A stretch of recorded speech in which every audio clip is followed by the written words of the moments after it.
On continue aujourd'hui le matériel pour votre sac d'évacuation. Ce sera très court, ce sera très simple.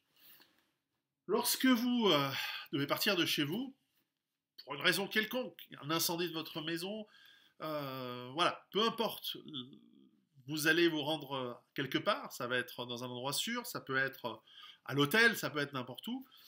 Ce qui est intéressant, c'est d'avoir dans votre sac ou près de votre sac un minimum de vêtements pour pouvoir au moins vous changer pendant 1 ou 2 jours. Alors, je pars du principe qu'en partant, je vais enfiler une paire de frocs et un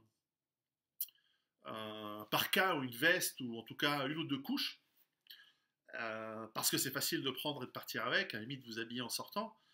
Mais dans mon sac d'évacuation, j'aime avoir euh, deux sacs. 2 sacs étanches, comme ça, si ça devait tomber à la flotte, il reste sec à l'intérieur. Et comme vous voyez, j'ai écrit dessus, je ne sais pas si vous voyez, vêtements, clothes. Et dans ces sacs étanches, donc celui-ci, c'est un 13 litres. J'aurais pu probablement bourrer un peu plus. Mais là, j'ai tous les vêtements pour, en tout cas, une personne pour pouvoir tenir plusieurs jours. Donc, ça veut dire chaussettes, sous-vêtements, t-shirt. T-shirt, il doit y en avoir 2 à manches courtes, 1 à manches longues. Il doit y avoir 3 sous-vêtements et 4 ou 5 chaussettes.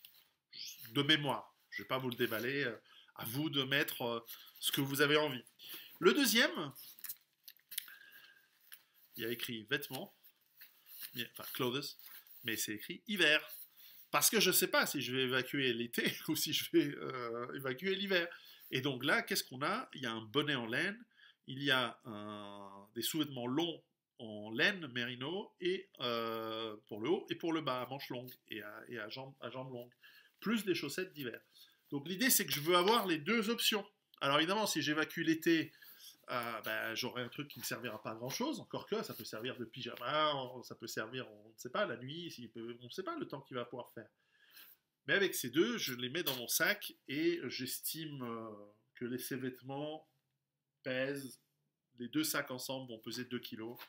Peut-être 2,5 kg. Allez, celui-là, il y a quand même pas mal de bordel dedans. Je crois qu'il y a aussi un foulard.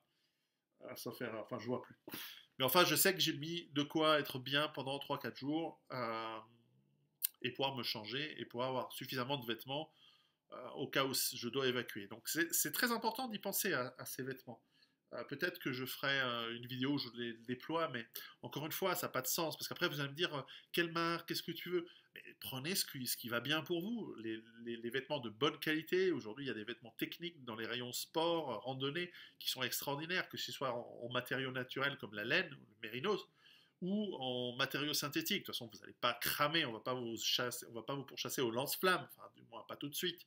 Donc prenez les vêtements qui vont à votre taille, en fonction de votre morphologie, en fonction de votre corps et de ce qui vous rend confortable et bien. C'est un grand confort psychologique de mettre des vêtements propres en cas de crise. On en reparlera de ça dans la partie hygiène. Préparez-vous et à bientôt. Je vous avais dit que ça allait être court.